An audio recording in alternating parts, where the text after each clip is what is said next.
So let's talk a little bit about incongruency, particularly with the subconscious and the conscious mind. There's sort of disconnect between Keter and Malkut, or more specifically between Yesod and Malkut. So when you have this split, this subconscious split, you're acting one way and your conscious mind says one thing, but your subconscious mind is doing the opposite. So I see this a lot with, say, desperation. Now, oftentimes when people are desperate, they'll either get on their knees and they'll beg and pray and plead. They'll make it very obvious that they're desperate. Or they'll sort of act like they have a lot to offer, while in reality they're desperate subconsciously, and they're also aware of it, and they're also kind of showing it in a pretty obvious way. Although they can be a bit nonchalant about it. If you try to be nonchalant about something when in fact you're not, that comes off as cringe. Maybe not cringe, but at minimum creepy and a bit annoying. So a good example would be if, say, you have a lot of skills. You have a lot of skills, you have a lot of abilities, you're very good at whatever you do, or maybe you're a jack of all trades and you have a lot of things that you're really good at. And so you go to apply for a job and you offer this really big sales pitch telling about how wonderful and great your skills are, while at the same time the employer literally offers to pay you next to nothing, barely above minimum wage. So you take it.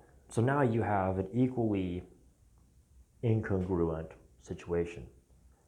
The employer is trying to take advantage of your desperation, and you're trying to play up your skills while also knowing that there's a good chance that you're not going to be able to meet all those requirements and what the employer expects of you. Because you're desperate, give a real world example, you probably can't afford very nice clothes if you're poor.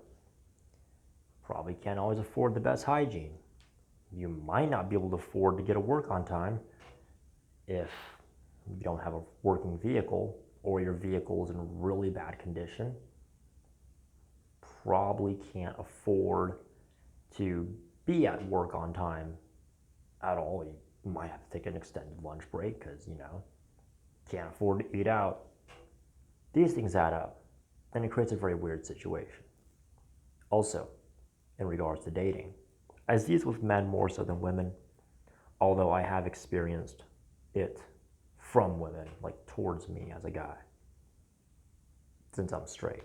Don't really play with the guys. I've had guys do the same thing to me, and they're usually just pretty obvious about it. But with men and women, it's more of, so a man can be really, really interested in a woman, and he'll be staring at her, and he'll be really into her, but then he'll try to act all nonchalant, or he won't even say a word.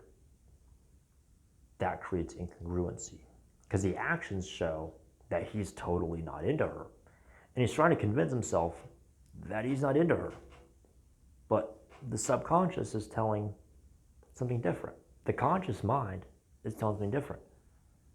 The mind has a different story. Do you see where this disconnect comes from? A big, big one is when people play up hypothetical scenarios in their head, rather than focusing on the now.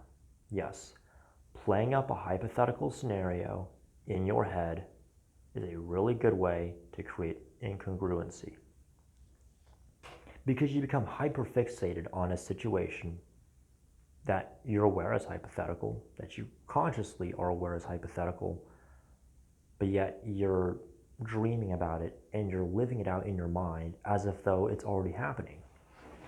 And usually these hypothetical situations would be if given the chance, or if it were up to me, so on and so forth.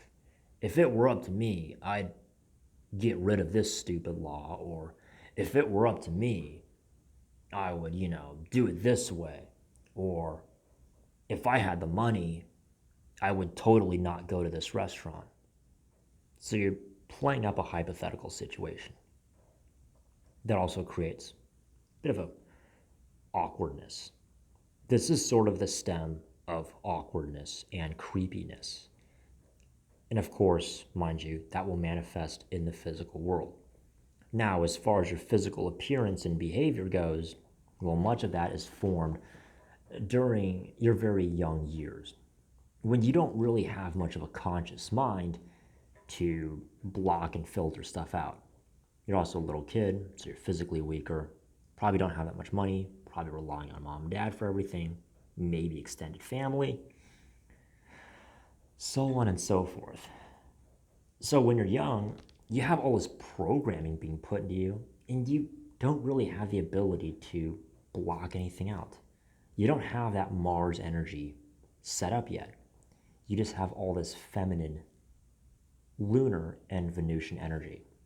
Also, this is a bit of a reason why men tend to look older than women, like women tend to retain more juvenile features.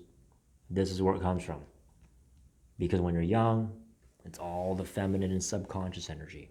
And when you're older, it's more of the conscious energy taking over. So usually between the ages of, say, 17 and let's just say early 40s, that's where the masculine mind, these subconscious and masculine, tend to be the strongest. With a good part of it, depending on how your balance is, for some of us that could be the masculine conscious mind being constantly ever present. And mind you, I think I've done a video on Mars before and the Martian concept and how it's oftentimes confused for solar and Jovian principles. Obviously, the sun is exalted in Aries. That's a Martian sign. And mind you, the planet Mars does have to do with aggression and violence, albeit for the physical body, the physique, whether it's muscles, your voice, a deep voice, the facial hair. Well, that's Venus and Jupiter. As for sex, well, that's Jupiter. All right, so sperm, procreation, making the babies, being good looking, getting the girls, so on and so forth. That is also Jupiter and Venus. But that's a bit of a side tangent. So, back to relationships. I know a lot of people get stuck in these sort of, I want to say, less than ideal relationships. And so what I see them do is they create these little narratives in their head. It goes back to, oh man, if it were up to me, if I was better looking, I would not date so and so. If I had more money, if I was more attractive, if I was taller, if I was, I don't know, had more muscles. For a woman, if you had bigger breasts or more beautiful lips or whatever, or you were younger. Some kind of hypothetical scenario that does not exist at all, right? Because hypothetical doesn't exist. The past and the future never exist. The only thing that ever exists is now, currently. What's happening right now? Are you short and fat right now? Well, then that's the situation you have right now.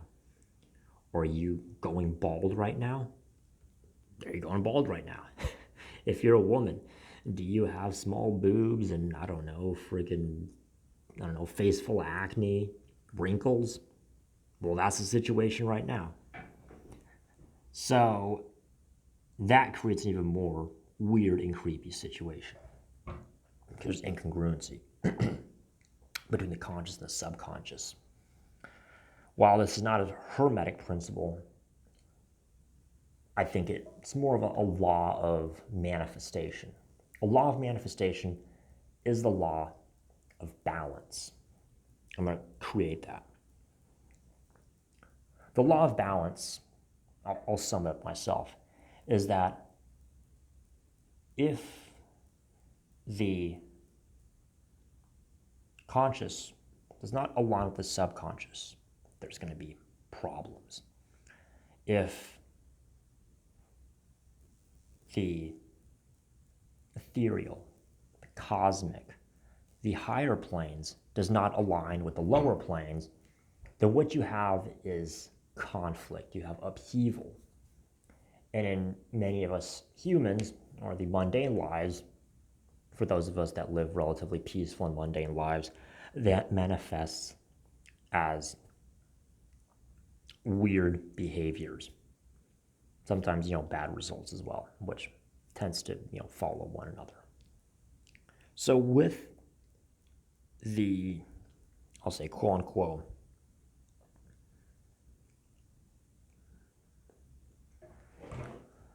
the quote unquote,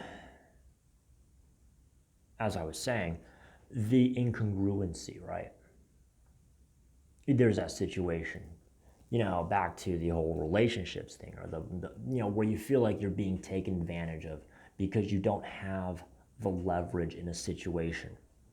If I was a better looking guy, if I was taller and more handsome, I would dump her immediately. I would not put up with this kind of behavior. If I had a better job, if I had the money, I wouldn't put up with this shit from my boss. And if you're a woman, it's like, well, if I was better looking, if I was younger, if I was prettier, as a woman, well then, I guess you would, dump this guy and go for a better man. It's always if. If in a hypothetical situation, I had such and such, then I would be doing something different. That's the worst possible mindset to be in. And that when you're in the circle, and that when you're manifesting, you need to act, or at least feel as if though you have whatever situation you want right now. There are no degrees of separation, and that's it, guys. Take care.